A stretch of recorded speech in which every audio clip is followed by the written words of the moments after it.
Ceiling की कार्रवाई कितनी सही कितनी गलत, जब कार्रवाई होती है तो पूरी होती है या अधूरी होती है?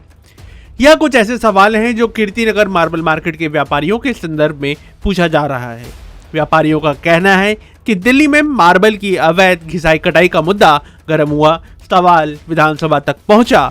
अवैध मार्बल घिसाई कटाई को लेकर मामले में कार्रवाई की मांग मोतीनगर विधानसभा क्षेत्र के विधायक हरीश मदन लाल खुराना द्वारा पर्यावरण मंत्री मनजिंदर सिंह सिरसा से की गई।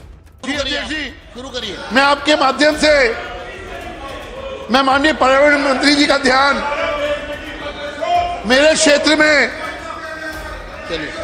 जोहार कैंप और चूनाभट्टी के अंदर चल रहे अवैध मार्बल कटिंग का जो व्यवसाय चल रहा है उसकी तरफ ध्यान दिलाना चाहता हूं।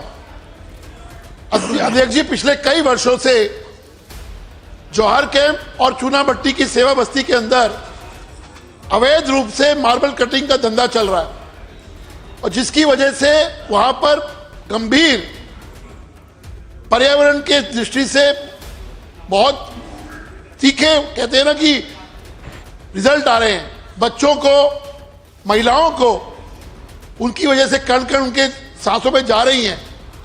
मैं निवेदन करूंगा आपके माध्यम से पर्यावरण मंत्री जी को कि तुरंत से तुरंत वहां पे कार्रवाई की जाए और जो बिल्डिंगें वहां चल रही हैं, जो घर वहां पे अवैध रूप से मार्बल कटिंग के रूप में वहां चल रहे हैं, उनको सील भी किया जाए और जिनके संरक्षण में चल रहे हैं उन पे तुरंत कार्रवाई होनी चाहिए। मैं आपके माध्यम से पर्यावरण मंत्री जी से ये गुजारिश करूंगा कि ये एक्शन तुरंत होना चाहिए ताकि पर्यावरण से जो समस्याएं उत्पन्न हो रही हैं उस क्षेत्र के अंदर वो दूर हो सके। धन्यवाद।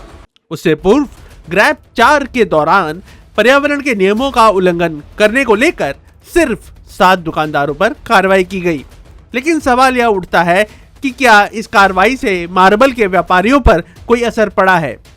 राष्ट्र प्रथम टीम द्वारा जब इस संबंध में कीर्तिनगर मार्बल मार्केट एवं दिल्ली के अन्य मार्बल मार्केट का सर्वे करवाया गया तो यह बात सामने आई कि मार्बल कटिंग का काम जब पानी के साथ किया जाता है तो प्रदूषण हवा में नहीं फैलता, लेकिन जब सूखी कटिंग या पॉलिश की जाती है तो प्रदूषण फैलता है।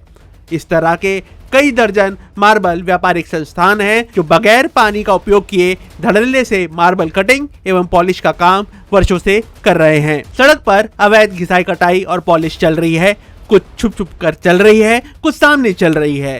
सिर्फ 7 दुकानदारों पर कार्रवाई हुई, जबकि करीब 100 मार्बल प्रतिष्ठान अभी भी ऐसे हैं जो स्लम क्षेत्र, चूनाभट्टी, रेलवे लाइन के किनारे, झुग्गियों में, खुलेआम सड़कों पर, Kirtinagar marble market, Mansarovar garden marble market में यह काम कर रहे हैं। इनकी कोई जांच या उन पर कार्रवाई अब तक नहीं की गई है। यह तब है जब दिल्ली में ग्रैप 3 लागू है। कुछ समय पहले दिल्ली में ग्रैप 4 लागू था। उस समय सरकार को सोचना पड़ा था कि बच्चों की भविष्य की चिंता की जाए, स्कूल खोले जाएं या स्वास्थ्य की चिंता करते हुए उन्हें बंद किया जाए। इसका कारण था केवल और केवल दिल्ली में बढ़ता प्रदूषण और हवा की गिरती गुणवत्ता। लेकिन अब हम जो देख सकते हैं वह यह है कि ग्रैप 3 के बीच भी खुला प्रदूषण हो रहा है। यह बड़ा सवाल है कि इस अवैध घिसाई कटाई पर कार्रवाई की जिम्मेदारी किसकी है? दिल्ली नगर निगम की, क्षेत्रीय प्रशासन की, CAQM की, पर्यावरण विभाग की? आखिर कौन है जो इस मार्केट के व्यापारियों, आने वाले ग्राहकों और काम करने वाले मजदूरों के स्वास्थ्य की जिम्मेदारी लेगा? यह बात वैज्ञानिक भी मानते हैं कि मार्बल की अवैध सूखी घिसाई कटाई से उत्पन्न कणों के प्रभाव से सिलिकोसिस नाम की गंभीर बीमारी हो सकती है। यह एक ऐसी बीमारी है जिसका आज के समय में कोई इलाज नहीं है।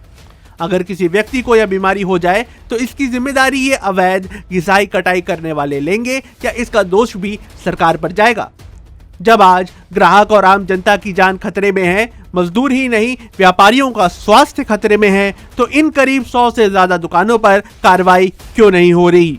जनता की मांग है अगर कार्रवाई हो तो पूरी हो और जनता की सुरक्षा से कोई समझौता ना हो।